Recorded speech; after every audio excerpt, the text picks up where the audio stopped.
Good evening, everyone. You know, I don't think it's possible to experience true well-being without good relationships. A number of years ago, an experiment was conducted on a rat. A rat was placed in a cage and given two sources of water. In one was pure, regular water, and in the other water, it was laced with an opioid, a drug.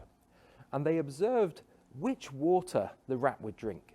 And sure enough, the rat exclusively drank the drug-laced water, while the other one wasn't touched. But then a researcher said, well, this isn't a fair test, so let's do it again. But this time, let's give the rat everything a rat needs to be happy. So they gave it a comfortable environment and gave it other rats, a community. And when they placed the two water sources in the cage again, the rats all drank the pure water and left the drug-laced water alone. If relationships are required by rats so that they can be well, they are definitely required by humans, who are made in the image of the triune God, who himself is a relationship, Father, Son, and Holy Spirit. Indeed, if I asked your family and friends to describe who you are, they would only be able to do so because they have a relationship with you. They wouldn't describe you biologically. Oh, well, he has two arms, two legs, a nose. No, they would describe who you are out of their relational experience of you, because that's who you are. Now, when we talk about relationships, I think we talk about four. Relationship to God, relationship to self, relationship to others, and relationship to creation, all that God has made.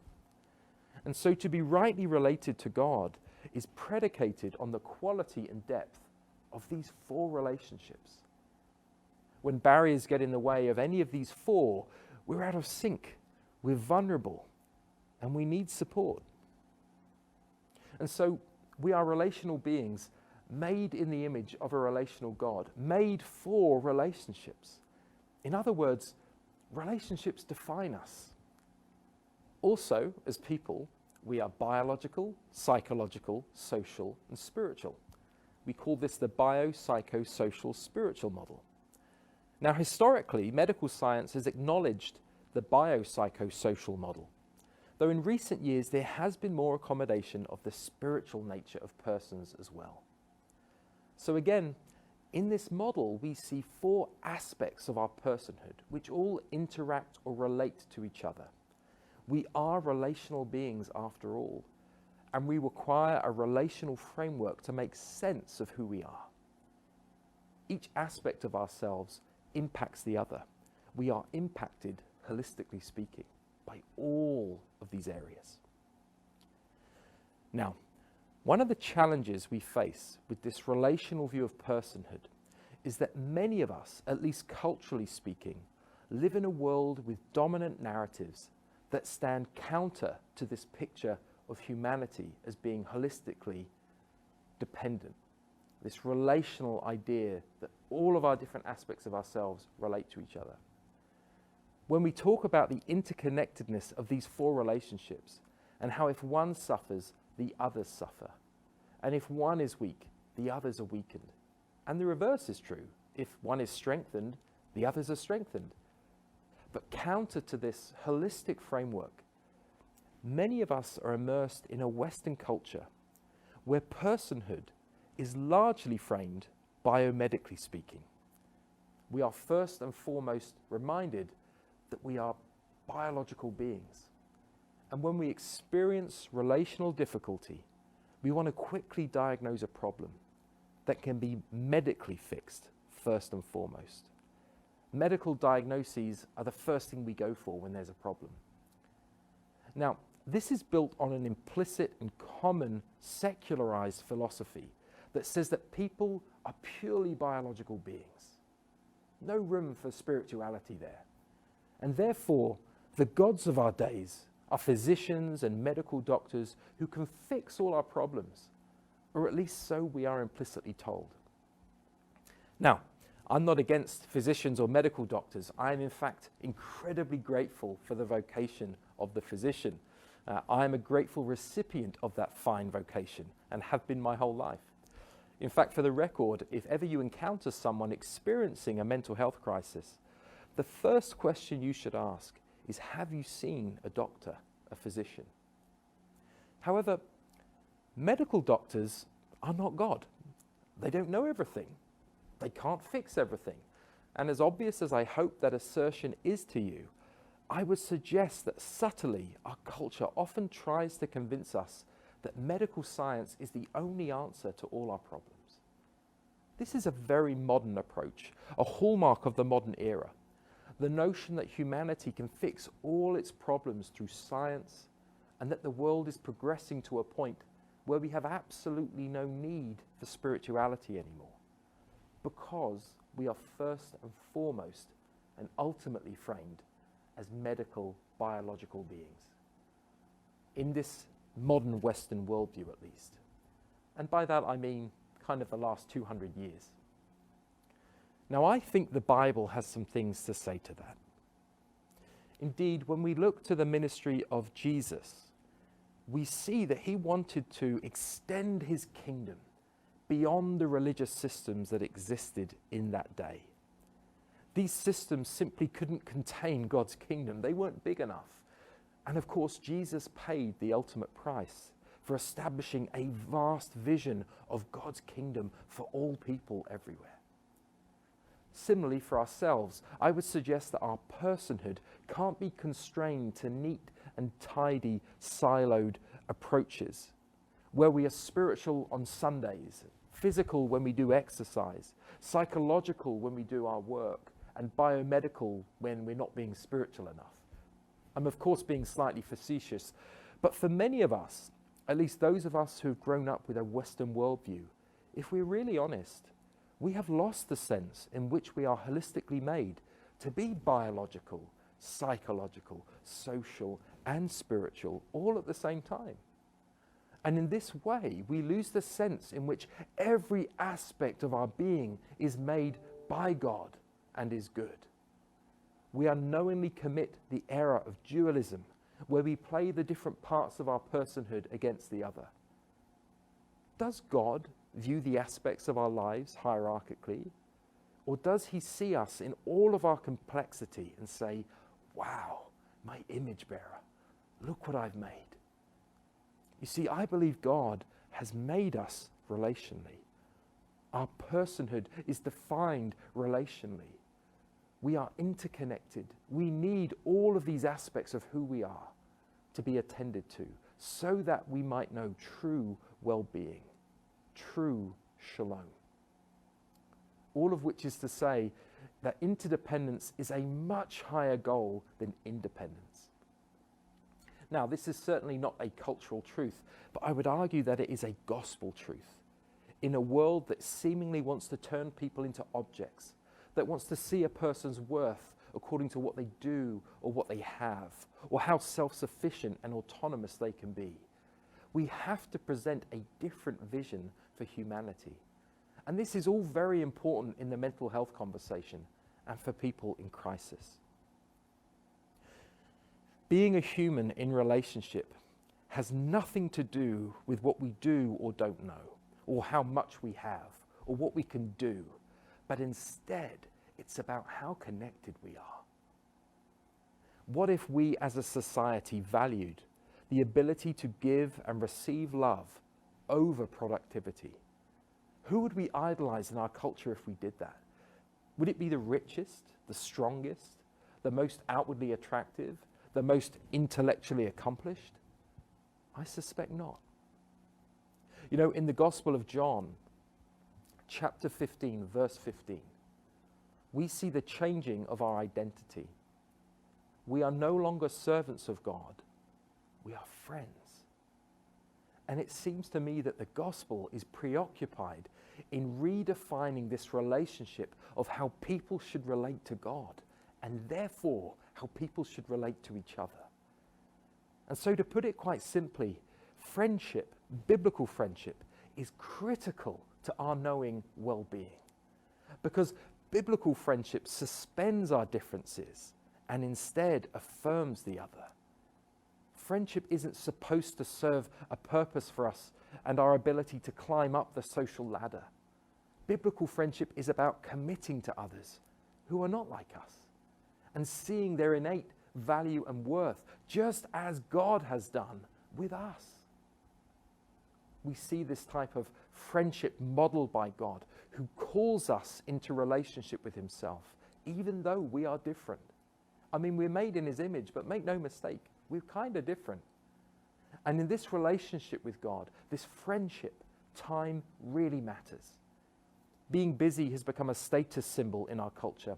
And I know from experience that it's often a status symbol in pastoral ministry. I was a pastor for 10 years.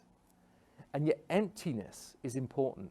And emptiness helps us to see what is happening and what needs there are. If you're always on the move, you can lose the moment. You can miss what's really going on. And making time our friend is so important. There's a great book called 3 Mile an Hour God, written by Japanese theologian Kitsuki Kuyama. His thesis is very simple, that when love was incarnate among us in the person of Jesus, it moved at the average walking speed of a human being, which is 3 miles an hour. Jesus walked at 3 miles an hour. Love has a speed, and it is slow. It's 3 miles an hour. Love takes time. Finding space is essential. The Sabbath, mentioned in Exodus 20, verse 8, is all about taking time to think of God outside of linear or industrial time. And in this practice, we learn to experience the significance of this present moment, that God is present in the present. We need to attune to this truth regularly. This is how I define the practice of mindfulness. Don't get freaked out thinking mindfulness is New Age. It's a very godly endeavor. It is to remind ourselves in each and every moment that God is present and near, and that Jesus sits on the throne, with or without us. And we are invited to be friends with him, to be in relationship with him. And to be attuned to this truth is to truly be a mindful person, which is to live in a mode of Sabbath, to slow down and recognize God's presence. In acknowledging the importance of space, I would also remind us that in the Genesis creation narrative, God creates from nothing. That Jesus goes to embrace his ministry after 40 days of nothing. That the children of Israel wandered for 40 years, seemingly doing nothing. And how much of our lives is spent resisting nothing spaces, instead keeping ourselves busy, occupied, distracted, only for us to realize in hindsight that these nothing spaces were in fact places where profound spiritual formation was actually taking place. We worship a God who creates from nothing. So maybe we need to get better at doing nothing or making space in our lives. Maybe in doing nothing, we realize who we are because we realize whose we are. Maybe when we slow down and create space for love, we realize we're not located in our heads, but in our hearts. In this sense, inactivity or a lack of productivity, as implicitly defined in our Western culture, it has a redemptive purpose. Now, why do I say this? Well, I say this because many people experiencing a crisis, whether it be a mental health crisis or other, and those particularly coming out of a time of languishing, many articulate that nothing space, that time when all they had was time, has given them new insights into who God is and who they are. And it now allows them to love others differently. I would suggest that the ability to love and be loved, to cultivate relational depth to God and others and self and creation, is a more Christian calling than the goal to be more successful in the eyes of the world, which is to be healthy, wealthy, and busy or commercially productive. Now, they don't have to be mutually exclusive. You can be healthy, wealthy, and busy and still pursue great relationships with God, self, others, and creation. But make no mistake about it. if we're not cultivating relational depth as persons, we have missed our purpose. The thing people say to us at Sanctuary is that as hard as that difficult time was, in the midst of crisis, in the midst of despair, that internal darkness, the inability to see the good, many say that in hindsight they wouldn't change it because it has actually made them more human, because it's made them more relationally aware and more relationally connected. If we don't create safe spaces and relational depth for people who are in the midst of a crisis, if we don't give ourselves and others the permission to acknowledge our mental health challenges, we are depriving ourselves and others of life. And we are implicitly saying that these experiences of life are invalid in God's sight. And yet when I read the scriptures, particularly the Psalms of Lament, I see the very opposite. Love requires time. Time requires a certain way of being. And relationship is the environment in which spirituality occurs and humanity can be formed. You know, a really simple definition of love is to truly say to another person, it's good that you exist, and I'm glad that you're here, as you are. Let me assure you that for someone in the midst of a crisis, which is all of us at different points in our lives, we all need to hear that. Indeed, every human being on the earth needs someone to say this to them at some point in their lives, and preferably quite often. Because to know this, to know that we are loved, makes all the difference. What if the primary vocational purpose of Christianity is to prophetically lean into this simple vision of love, where we see people as they are and affirm their existence, and in doing so acknowledge their pain, their challenges and their crises openly, and say, I'm not scared of your pain. I see through it and I see who you are. I see who God has made you to be, and I'm so glad that you're here. So why did I go on about time and love, and what does this have to do with Telecare?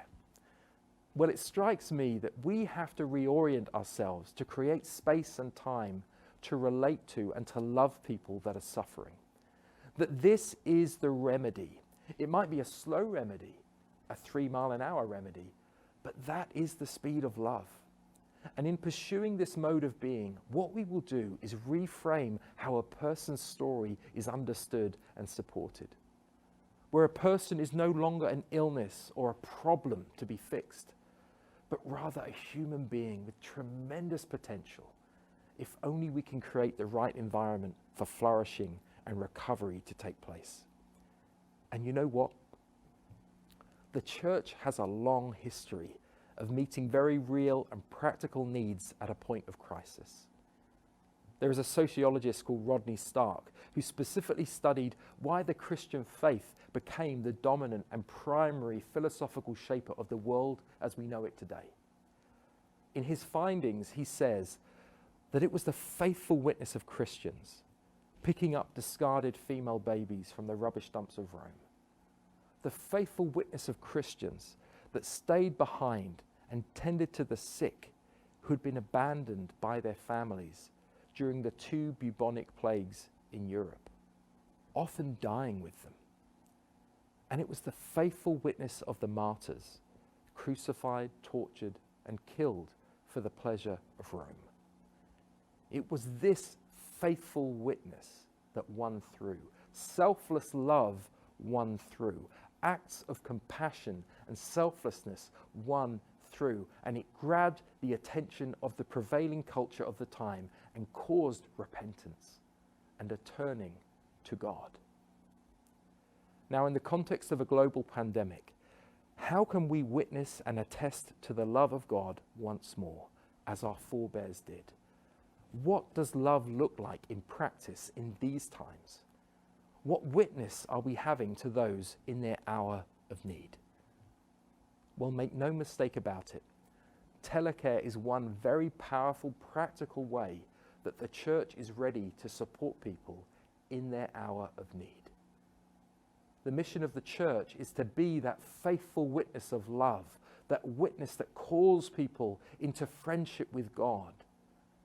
We need to endow people with their God-given image-bearing status. We have to endow people with their dignity, and we have to give them hope in their hour of need. As the leader of a mental health charity that is equipping churches around the world to support mental health, I am so grateful for the work of Telecare, a ministry of Christ and a tangible expression of love that says to the people of BC, we are here for you, we see you as you are, and we're so glad that you're here.